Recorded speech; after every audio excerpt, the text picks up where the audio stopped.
இன்னைக்கு சப்பாத்தி பரோட்டா இந்த மாதிரி டிஷ்ஷுக்கு ஏற்ற மாதிரி நம்ம சூப்பராக ஒரு முட்டை கிரேவி பண்ண போகிறோம். வாங்க எப்படி பண்ணலான்னு பார்க்கலாம். 5 முட்டையை தண்ணியில் போட்டு உப்பு கொஞ்சம் சேர்த்து வேக வச்சுக்கிறேன். முட்டை வேகிறதுக்குள்ள 2 மீடியம் சைஸ் வெங்காயத்தை எடுத்து நீளமாக நல்லா கட் பண்ணி வச்சுக்கிறேன். ஒரு தக்காளி எடுத்து கட் பண்ணி மிக்ஸி ஜாரில் போட்டு அதோட 5-6 முந்திரியும் போட்டு தண்ணி கொஞ்சம் ஆட் பண்ணி நல்லா மைய பேஸ்ட்டாக அரைச்சி எடுத்துக்கிறேன். 2 பச்சை மிளகாய் எடுத்து அதையும் நல்லா தூளாக கட் பண்ணி வச்சுக்கிறேன். முட்டை வெந்ததுக்கு அப்புறம் வெந்த முட்டையை எடுத்து தோலெல்லாம் உரிச்சு வச்சுக்கிறேன். ஃபோக் ஸ்பூனை வச்சு முட்டை ஃபுல்லாக ஹோல்ஸ் போட்டுக்கிறேன். எதுக்காக அப்படின்னா கிரேவி இறங்குறதுக்காக. இதே மாதிரி எல்லா முட்டையிலையும் ஹோல்ஸ் போட்டதுக்கு அப்புறம் ஒரு பேன்ல கொஞ்சமா ஆயில் விட்டு உப்பு தேவையான அளவு போட்டு மிளகாய் தூள், மஞ்சத்தூள், மல்லித்தூள் இது எல்லாத்தையும் போட்டு நல்லா கலந்ததுக்கு அப்புறம் வேக வச்ச முட்டை அதுல போட்டு எல்லாத்தையும் நல்லா கலந்து விட்டுக்கணும். எல்லாத்தையும் நல்லா கலந்ததுக்கு அப்புறம் தனியா வச்சுட்டு அதுக்கப்புறம் இன்னொரு வானல்ல கொஞ்சமா ஆயில் ஊத்தி பட்டை, லவங்கம் எல்லாம் போட்டு நல்லா பொரிஞ்சதுக்கு அப்புறம் கட் பண்ண வெங்காயத்தை போட்டு நல்லா வதக்கிட்டு அதோட 1 ஸ்பூன் இஞ்சி பூண்டு பேஸ்ட் போட்டு அதையும் நல்லா வதக்கிக்கிறேன். கூடவே உப்பு தேவையான அளவு சேர்த்து வதக்கிட்டு அரைச்சி வச்ச தக்காளி பேஸ்ட்டை ஊத்தி கலந்து விட்டுக்கிறேன். கொஞ்சமா தண்ணி ஆட் பண்ணி நல்லா கலந்து விட்டுட்டு மல்லித்தூள் 1 ஸ்பூன், மிளகாய் தூள் 1 ஸ்பூன், மஞ்சத்தூள்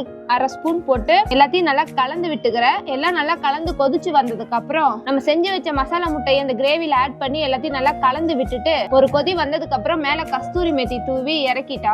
இப்போ நம்ம இதை பரோட்டாவோட டேஸ்ட் பண்ணி பார்த்துடலாம். ரெடி ஆயிடுச்சு, டேஸ்ட் பண்ணிடலாம். சூப்பரா இருக்கு.